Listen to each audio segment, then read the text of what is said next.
Baghdad کا ایک تاجر کہتا ہے مجھے نہیں بابا اچھا لگتا تھا. ہمارا اپنا اپنا ذہن ہے نا, ہم کہتے ہیں میں نے جدھر ساری دنیا جا رہی ہے وہاں نہیں جانا. کہتے ہیں کہ وہ بابا مجھے نہیں اچھا لگتا تھا, حالانکہ سارا بغداد عزت کرتا. کیوں نہیں اچھا لگتا تھا؟ کہتے ہیں اس لیے کہ بابا نہ صرف فرض مسجد میں پڑھتا تھا, باقی نماز گھر جا کے. تو میں کہتا تھا اتنا ولی ہے تو باقی بھی مسجد میں پڑھے. کہتے ایک دن میں نے کہا جاسوسی کرنی ہے اس کی, جو کہ اسلام میں منع ہے. کہتے حضرت بشر حافی رحمۃ اللہ علیہ نے جمعے کے فرض پڑھے, فرض پڑھ کے نکل گئے دوڑ کے. فرماتے ہیں میں پیچھے ہو گیا. میں نے کہا آج میں نے سنتیں چھوڑ دی ہیں پر اس کا پتہ کرنا ہے, سنت نفل بعد میں پڑھوں گا. کہتے ہیں حضرت بشر حافی جلدی سے نا کہ کباب والی دکان پہ گئے, وہاں سے کباب خریدے. اور میں نے کہا بوڑھے کی عمر دیکھو اور اس کے ذائقے دیکھو, اس عمر میں بھی کباب کھائے گا. اوئے ہوئے, مولوی کو روٹی نے ستایا تھا اس لیے سنت اور نفل چھوڑ آیا ہے. کہتے ہیں تھوڑا سا وہ آگے بڑھے تو نان بھائی کی دکان سے نا نان خریدے. میں نے کہا دیکھو یار, دیکھو اس کے ذائقے, گرم نان کھائے گا. بہت سارے لوگ بغداد میں رات کی روٹی کھاتے پر یہ گرم کھاتا ہے. کہتے ہیں حضرت وہ نان اور کباب لے کے نا جنگل کی طرف مڑے تو میرے دل میں خیال آیا یار بڑا ہی اس آدمی کا عجیب ذہن ہے, یہ اب سبزے پہ بیٹھ کے یہاں موج کرے گا, کھائے پیے گا, اور سنت نفل چھوڑ دی. اللہ ہزاروں مرید ہیں. کہتے ہیں حضرت جنگل میں داخل ہوئے, تھوڑا سا سفر کیا تو کچی آبادی آ گئی. کچی آبادی, ایک کچے مکان کی ٹوٹا ہوا دروازہ, باہر سے کنڈی لگی. بغداد کے ننگے پاؤں چلنے والے ہزاروں مریدوں کے اس پیر نے کنڈی کھولی, اندر گئے. ایک فالج زدہ بابا جی بیٹھے. کہتے ہیں حضرت بشر حافی نے اپنی پگڑی کھولی اور اس آدمی کے منہ سے پانی نکل رہا تھا, رال ٹپک رہی تھی. کہتے ہیں پہلے اپنی پگڑی سے منہ صاف کیا, پھر پیالے سے پانی ڈال کے منہ دھویا, پھر حضرت اس کے ٹانگوں پہ کپڑا ڈال کے روٹی کا لقمہ توڑ کے اس کے منہ میں ڈال کے کہنے لگے بابا ناراض نہ ہونا, جمعے والے دن مجھے دیر ہو جاتی ہے, ابھی تو میں نے سنت اور نفل بھی پڑھنے ہیں, ناراض نہ ہونا مجھے دیر ہو جاتی ہے. کہتے ہیں وہ بابا رو پڑا اور کہنے لگا بشر یار 14 سال ہو گئے تو روز آتا ہے. 14 سال, یہ 1 صدی کا قصہ ہے, 2-4 برس کی بات نہیں. 14 سال سے تو روز آتا ہے. میں پتہ نہیں کب تک لاش بنے پڑا رہوں گا, تو کب تک آئے گا؟ حضرت بشر حافی نے بابے کے آنسو پوچھ کے کہا بابا فکر نہ کر, آج کے بعد یہ جملہ نہ کہنا کہ تو میرے لیے بوجھ ہے. فرمایا لوگ سمجھتے ہیں کہ میں نے عبادت کر کے مقام پایا ہے, لوگ سمجھتے ہیں میں نوافل زیادہ پڑھتا ہوں, دنیا جانتی ہے کہ میری رات کی تسبیح زیادہ مضبوط ہے, پر میں ان میں سے کوئی بات بھی نہیں. میں تو تیری نوکری کرتا ہوں تو اللہ نے میری عزتوں میں اضافہ فرما دیا ہے. سوچ ہی صاف نہیں, نظریہ ہی ٹھیک نہیں, فکر ہی ٹھیک نہیں. اسلام نظریے کا مذہب ہے, سوچ کا. مسند امام احمد بن حنبل کی حدیث سنی, حضرت انس بن مالک فرماتے ہیں جب انسان نے روزہ رکھا ہوتا ہے نا تو روح ویسے ہی پاک ہوتی ہے اس کی.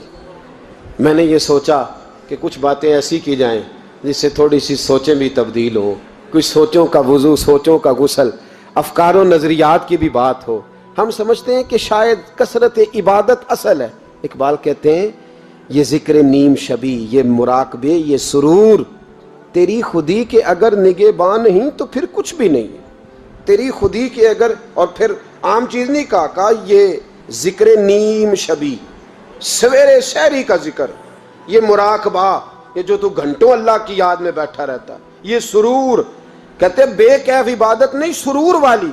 یہ ذکر نیم شبی, یہ مراقبے, یہ سرور, تیری خودی کے اگر نگہباں نہیں, اگر تیرے نظریے کو نہیں بدل سکے, تیری سوچ نہیں بدل سکے, تیرا ایمان مضبوط نہیں کر سکے, تیری خودی کے اگر نگہباں نہیں تو پھر کچھ بھی نہیں.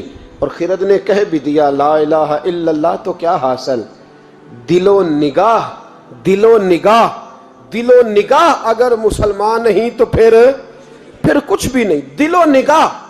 اقبال کہتے ہیں ایک دل کا کلمہ پڑھ, دوسرا نظر کا کلمہ پڑھ, ان پہ پابندی لگا. دل و نگاہ اگر مسلمان نہیں تو پھر تو کچھ بھی نہیں, کچھ بھی نہیں. حضرت انس بن مالک کہتے ہیں میں حضور کے پاس بیٹھا تھا, حضرت عبداللہ ابن عمر بھی بیٹھے تھے, کوئی بات ہو رہی تھی, ایک حجرے میں بیٹھے تھے, دروازے پہ دستک ہوئی. مسند امام احمد میں حدیث ہے, نبی پاک علیہ السلام نے فرمایا انس دروازہ کھولو.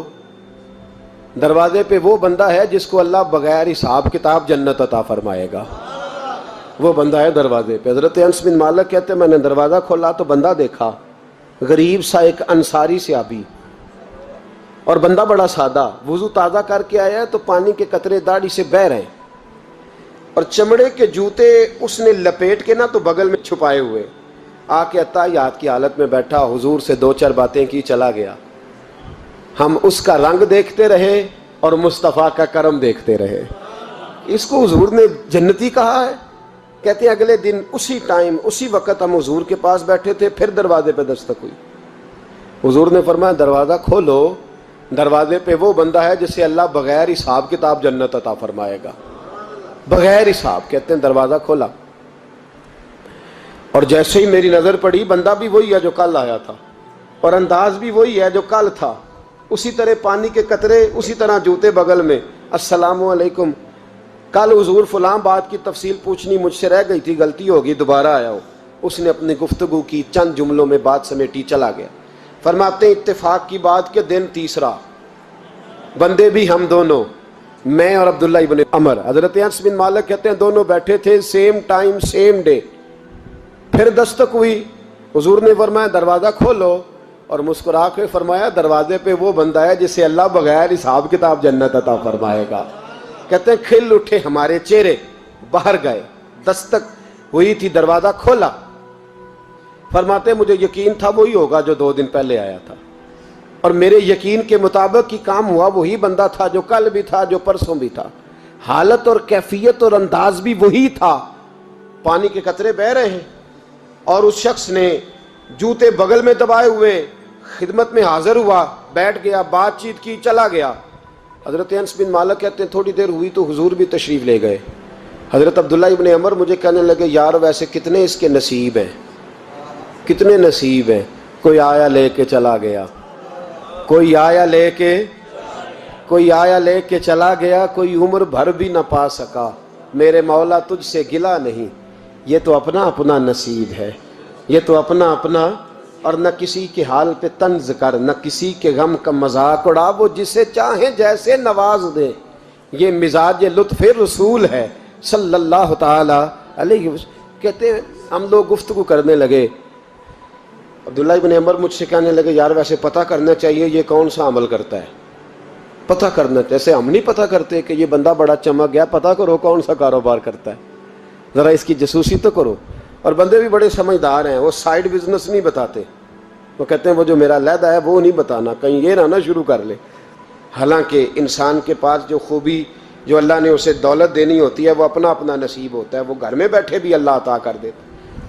وہ کہتے ہیں کہ پتہ کرو کیا عمل کرتا ہے. تو حضرت عبداللہ ابن عمر کہتے ہیں میں اس کے پیچھے ہو گیا, اس سے سلام لی. تو میں نے کہا مجھے 2-3 دن کے لیے مہمان بنا لو گے؟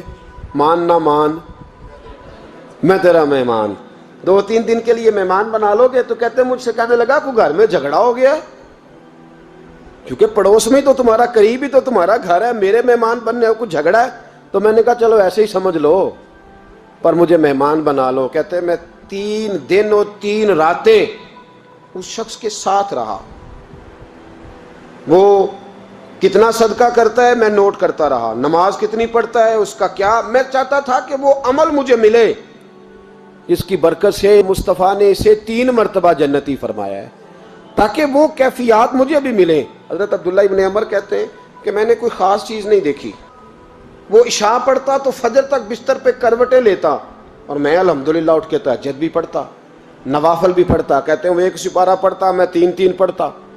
فرماتے اس نے 3 دنوں میں کھجور بھی صدقہ نہیں دی, کہ کھجور بھی, اور میں نے بڑے بڑے غریبوں کی مدد کی. میں کہنے لگا کہ عمل تو میرا زیادہ ہے اس سے, پھر خوبی کیا ہے؟ خاص توجہ کرنا. اسلام اور دین کا جو فکری اساس, جو فکری اساس ہمیں صحابہ نے دی. حضرت عبداللہ ابن عمر کہتے ہیں میں نے تیسرے دن اسے کہا بھائی اللہ تیرا بھلا کرے, تو نے بڑی خدمت کی, میں نے جانا ہے, میرا کوئی جھگڑا نہیں ہوا تھا, میں تو بس تیرا عمل دیکھنے آیا تھا کہ تو عمل کیا کرتا ہے. تو وہ صحابی کہتے ہیں مجھے کہنے لگے یار تو میرا عمل دیکھنے آیا تھا, مجھے بتا تو صحیح کیا نے, اور کیوں دیکھنے آیا میرا عمل, تجھے کیا ضرورت پڑی میری جاسوسی کی. تو کہتے ہیں مجھ سے جب اس نے سوال کیا تو میں نے اس کو کہا بھائی تو 3 دن آیا ہے نا, ہم بیٹھے ہوئے تھے, کہا ہاں میں آتا رہا ہوں. کہا تینوں دن نبی پاک نے فرمایا اللہ تجھے بغیر ہی حساب کتاب جنت عطا فرمائے گا. تو میں چاہتا تھا کہ میں ذرا جاسوسی کروں, ذرا دیکھوں, کھوج لگاؤں کون سا ایسا عمل ہے. آپ بھی ذرا دھیان دیجئے گا, کون سا ایسا عمل ہے.